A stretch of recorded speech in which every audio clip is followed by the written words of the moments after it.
Começando agora mais um Cavalo de Troia, o seu podcast favorito. E sim, não estou mais esforçando, ou melhor, me esforçando para ser o seu podcast favorito, porque ele já é o teu podcast favorito. Estamos agora no 5º episódio e para mim, cara, tem sido um prazer e um grande desafio manter uma certa constância, uma certa frequência de estar postando aqui. Chegamos no 5º episódio. Toda semana vai ter um episódio novo com um tema diferente, conforme vocês aí estão acostumados, que tem me acompanhado nesse início. Cara, muito obrigado. Não sei nem o que dizer para te agradecer, tá? Comenta aqui nos comentários aqui, se você está assistindo pelo YouTube, o que tu tem achado. Sugere algum tema novo pra gente estar conversando. Se tu tá no Spotify, não esquece de seguir a gente no YouTube e de se inscrever no canal também. Ultimamente tem saído muito filme bom no cinema. Saiu a Odisseia, saiu o filme do Michael Jackson, saiu o filme do Homem-Aranha, e eu não fui ver nenhum desses filmes, tá?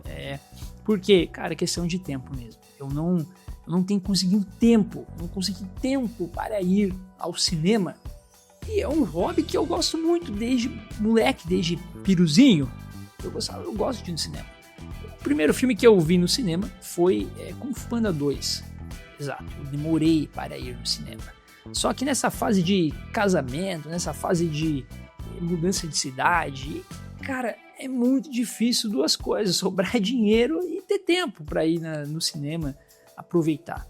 E convenhamos, eu no momento estou longe da minha noiva e é chato ir no cinema sozinho. Tem gente que fala assim, cara, é muito bom ir no cinema sozinho porque tu entende o real sentido e a diferença entre solidão e solitude. Cara, pra mim é solitário, de verdade, porque eu já moro sozinho. Então, eu já sei o que é solitude e também já sei o que é solidão. Eu não preciso agora ir para o cinema sozinho para ficar numa sala escura, ter um monte de casalzinho e de amigos ali e eu ficar vendo aquele filme sozinho. Enfim, o assunto de hoje é justamente sobre isso. Uma das coisas que eu mais gostava quando era criança é de assistir filmes de comédia. E ultimamente, não sei se tu já percebeu isso, não tem mais filmes de comédia. Onde que foi parar os filmes de comédia? Se tu é da geração dos anos 2000, ou até mesmo antes dos anos 2000, você se criou assistindo filme de comédia. Você viu os filmes do Jim Carrey na sessão da tarde? Tinha o Todo-Poderoso, tinha Ace Ventura, o Máscara. Cara, Jim Carrey era um cara icônico, né? Nos anos 2000 e anos 90 ali do cinema, no nicho da comédia. Tinha Martin Lawrence com os filmes da Vovozona, Um Tira Muito Suspeito. Cara, que filme incrível, velho. Não se faz mais filme de comédia assim. Tu que é mais antigo, Ed Murphy, Professor Aloprado, quem mais tinha? Chris Farrell, tinha Leslie Nelson, enfim. O Adam Sandler, como é que a gente não pode esquecer? Não tem como esquecer do Adam Sandler, principalmente se tu é dos anos 2000. Todo mundo tem uma fase na vida que pega e fala assim, cara, vou maratonar e assistir todos os filmes do Adam Sandler. Hoje, depois de grande, eu percebo que os filmes do Adam Sandler, eu não acho eles tão engraçados assim, os novos, né? Mas os antigos têm aquele gosto de nostalgia, como Um Maluco no Golfe. Tô tentando lembrar outro filme legal dele, o Gente Grande. Cara, ele fez muito filme, O Garoto da Água. Mas a comédia ela foi mudando ao longo dos tempos. A gente vê que tinha essa comédia, às vezes, que misturava um pouco de ação, que era o caso dos Tiras Muito Suspeita. Pra não dizer que não foi feito mais filme de comédia bom, mas faz tempo, parando pra pensar agora, a gente tá em 2026. E o filme que eu ia citar, O Anjos da Lei, que foi lançado em 2012? 2012? Não. 2013, por aí, nessa faixa etária de tempo. Cara, esse filme é muito bom. Mistura comédia, mistura ação também, tem uma história legal. E os filmes de hoje em dia, a maioria não tem uma história legal. Parece que todo mundo quer ser super-herói. Aquela porcaria de filme dos Velozes e Furiosos que, desculpa, o único bom pra mim é o 1 e o 3. E o 1 e o 3, assim, o 2 eu não me recordo muito. O 4 é ruim, o 5 é legal porque é no Rio de Janeiro, mas ele não é um filme bom. O 6 é chato, o 7 é chato, o 8 é chato, o 10 nem se fala, é uma porcaria. Pulei o 9, né? E tomara que parem de fazer esse filme, porque eles acham que é todo mundo super-herói, cara. Todo mundo no cinema quer ser super-herói hoje. A culpa é de quem, cara? Tem um vídeo, um meme famoso, né? A culpa é da Marvel. De fato, eu acho que a culpa é da Marvel. Porque naquele filme tu tinha comédia, tinha ação, tinha aventura, ficção científica, tudo num filme só, vendo ali o Capitão América, o Thor e o amado Homem-Aranha. Todo mundo ama o Homem-Aranha. Cara, mas os filmes de comédia sumiram do nosso radar. O que aconteceu? A humanidade ficou mais mal-humorada? A humanidade não quer mais sorrir? Onde é que foram os filmes de comédia? E aí eu fazendo um mapa aqui na minha cabeça, eu me dei conta que os filmes de comédia, eles meio que mudaram o seu teor cômico, né? No início era mais algo provocativo, tinha até uma história de um personagem, e aí contava ali tudo, como que era a vida dele, se ele sofria bullying, no caso de um filme que eu me lembrei agora Os Esquenta-Bancos, que eles queriam jogar beisebol. Enfim, eram umas comédias mais pastel. E aí, em contraste, tinha também aqueles filmes besterol. E esses, né, eram as comédias mais sujas. Geralmente, o contexto desses filmes era um jovem querendo transar. Então, ele queria... Exemplo, o American Pie, que foi o estouro, que saiu em 99. Todo mundo lembra do icônico Stifler. E aí, tinha os seus amigos ali. E aí, o cara principal, que eu não me lembro o nome dele, ele queria perder a virgindade dele, e aí tinha uma garota muito bonita do colégio que foi lá fazer um trabalho de casa no quarto dele, né, na casa dele, desse menino, e aí ele vai transmitir para os amigos dele a relação que ele vai ter com a menina bonita do colégio. Só que o que acontece é que não eram os primórdios da internet, pelo menos aqui no Brasil, acho que as pessoas nem conseguiam ter computador em casa na década de 90 ainda, mas Estados Unidos sempre muito avançado, né? Ele vai transmitir ele tendo relação com a menina para os seus amigos e acaba transmitindo para o colégio inteiro. Só que a premissa é o seguinte, ele não consegue ter relação com ela porque ele acaba terminando o serviço antes mesmo dela tocar nele. E aí ele acaba virando aí o rapidinho da escola. E aí se desenvolve o roteiro em cima disso. Eles são os amigos e têm essa missão de perder a virgindade antes de entrar na faculdade, porque eles estão no último ano do colegial. Todos os filmes dessa época tinham essa conotação sexual, e os besterol dessa época. E meio que os filmes de comédia foram se voltando somente para isso. Tudo parecia que tinha que ter algo que envolvesse o jovem querer, o menino querer pegar a menina, ou algo do tipo assim. E a comédia, ela meio que saiu daquele senso provocativo, daquele senso de querer fazer uma crítica, aquele humor inteligente, ele foi se perdendo ao longo dos anos, não só no cinema, mas na sociedade, no stand-up comedy, ou nos programas televisivos. E aí a gente chega num ponto em que a comédia, de forma sorrateira, ela começa a introduzir um tipo de arquétipo nos jovens da sociedade, de que era necessário você perder a sua virgindade antes dos 18 anos. Então, se tu já tinha 18 anos e ainda era virgem, cara, você era um perdedor. Se você tinha mais de 20 anos e ainda era virgem, cara, tu não era homem de verdade, tu era viado. Então, o menino ficava com essa ânsia. Disse, cara, eu preciso ficar com alguém, preciso dormir com alguma menina.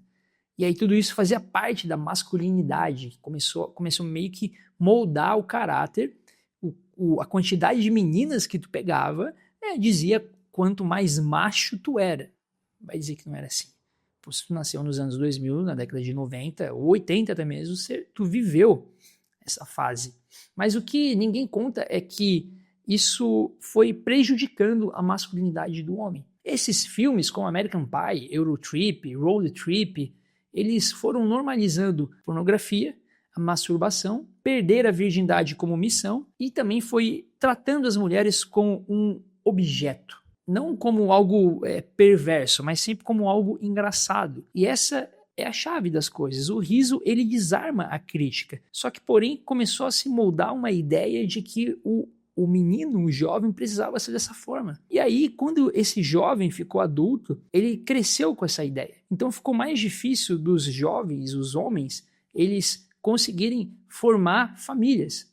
Eles conseguirem ter responsabilidades, porque eles estavam sempre à procura do prazer, porque era isso que a mídia mostrava, era isso que Hollywood desenhava como uma vida ideal para o jovem. E aí tinha em contraste aqueles aqueles playboys, aqueles caras que tinham dinheiro, que é daí onde vem o termo playboy, né, da revista fundada pelo deixa eu pegar o nome dele, porque eu acabei me esquecendo que o nome do cara, velho. O fundador da Playboy é Hugh Hefner. Isso, Hugh Hefner. Esse cara, ele foi responsável por destruir não só a vida de muitas mulheres, como de muitos homens também, trazendo o vício da pornografia. Por quê?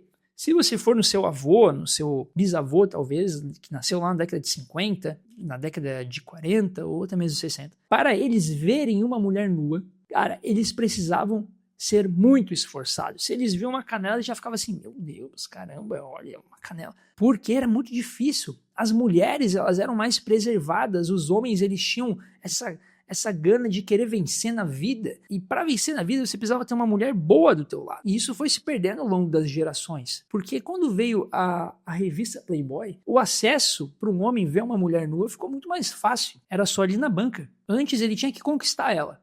E com certeza essa mulher seria a mãe dos seus filhos. Hoje ele pode ver qualquer mulher que esteja nas revistas, nas capas da Playboy, sendo vendido a $1,99.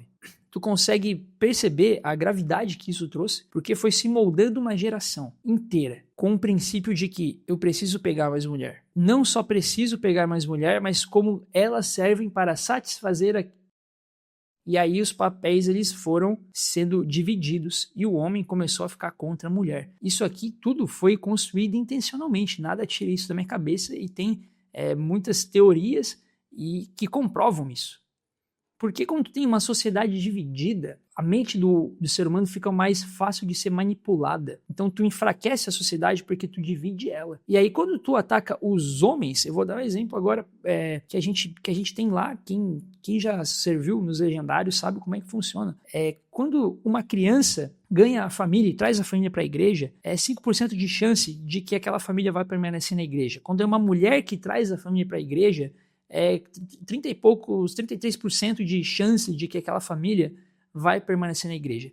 Agora, quando o homem traz a família para a igreja, é 93% de chance de que aquela família vai continuar na igreja, vai continuar nos caminhos de Jesus Cristo. Por quê? A sociedade ataca o homem é o chefe da família.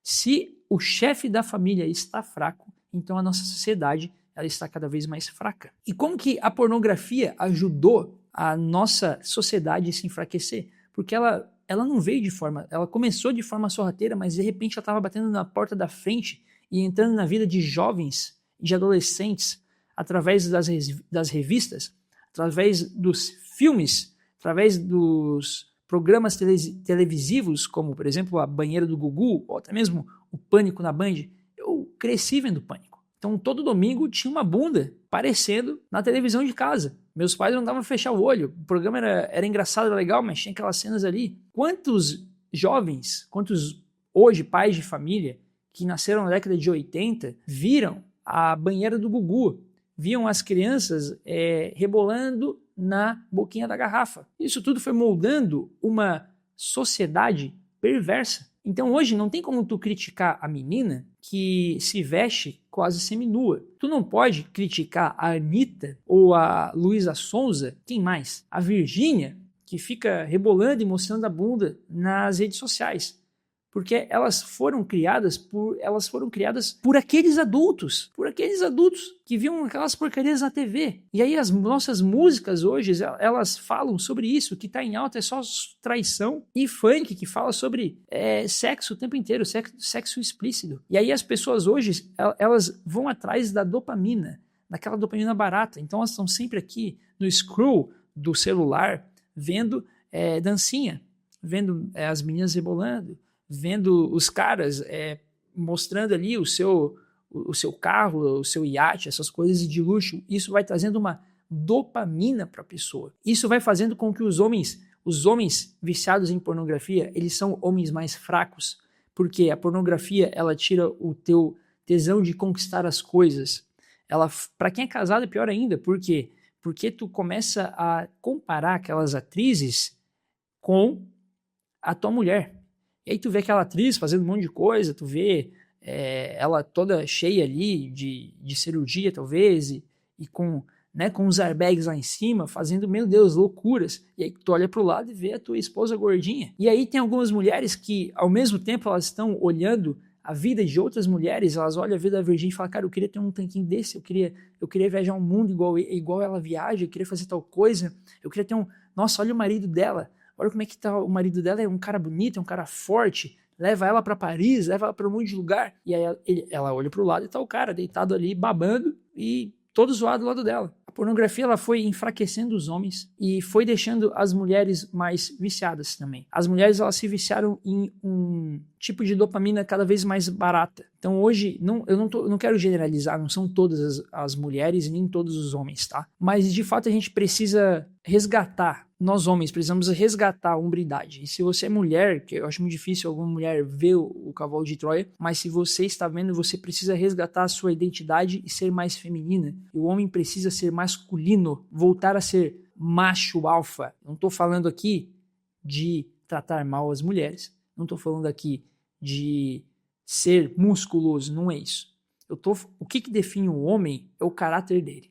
Quando ele diz assim, eu vou fazer isso que tem que ser feito, eu vou proteger minha família, eu vou honrar com a minha palavra. Isso é ser um homem de verdade. Um homem de verdade não é você ser alto, não é você ser musculoso, não é você ter um carrão, não é você morar numa mansão. Um homem de verdade, ele traz dignidade para dentro de casa. Ele trata bem seus filhos, sua família, sua esposa, ele dá dignidade para sua família, ele dispara os seus filhos para novos destinos. E se tu quer ver um homem rico de verdade, é só tu olhar para a família dele. A maior riqueza de um homem está na família. Isso eu aprendi com meu pai. Meu pai sempre se esforçou muito para dar o melhor para nós, nas condições que ele conseguia. Hoje eu não moro mais com ele, mas ele continua se esforçando para dar o melhor para os meus irmãos. Meus irmãos ainda moram com ele. E com certeza dar o melhor para minha mãe, que é a mulher dele e a parceira dele que vai viver o resto da vida. E é um cara que eu tenho como exemplo para a vida. Por quê? Cara, porque eu já vi ele passar por muita coisa, eu nunca vi ele desistir. O homem de verdade, ele não desiste. Ele não desiste daquilo que acredita. Tem uma frase de um famoso médico chamado Albert Einstein, que ele dizia assim, a tristeza não é quando o homem morre, mas quando morre aquilo que está dentro do homem, enquanto ele ainda está vivo. Eu vou repetir essa frase, tá? Tristeza não é quando morre o homem, mas quando morre aquilo que está dentro do homem, enquanto ele ainda está vivo. Você como homem, você não pode deixar os seus sonhos morrer. Existe esperança. E eu peço que Deus ele te encha com força, independente daquilo que tu esteja passando, do vício, da fraqueza, do problema financeiro. Se você está com um problema financeiro de ideia, e eu peço em nome de Jesus Cristo que Deus te dê uma ideia para novos negócios. E isso flua e rompa na sua vida. Se você está passando por algum tipo de vício, eu creio e declaro no nome de Jesus Cristo que esse vício ele já foi levado na cruz. Se tem algum tipo de enfermidade, eu declaro que essa enfermidade você seja curado agora, no nome de Jesus Cristo, porque essa enfermidade ela já foi levada na cruz. Não deixa a esperança morrer. Paulo fala assim, por essa esperança nós fomos salvos. Nossa esperança é Jesus Cristo. Existe esperança dentro de você, existe uma força dentro de você, e você precisa recuperar ela. Daqui algumas horas eu estou subindo uma montanha para servir outros homens.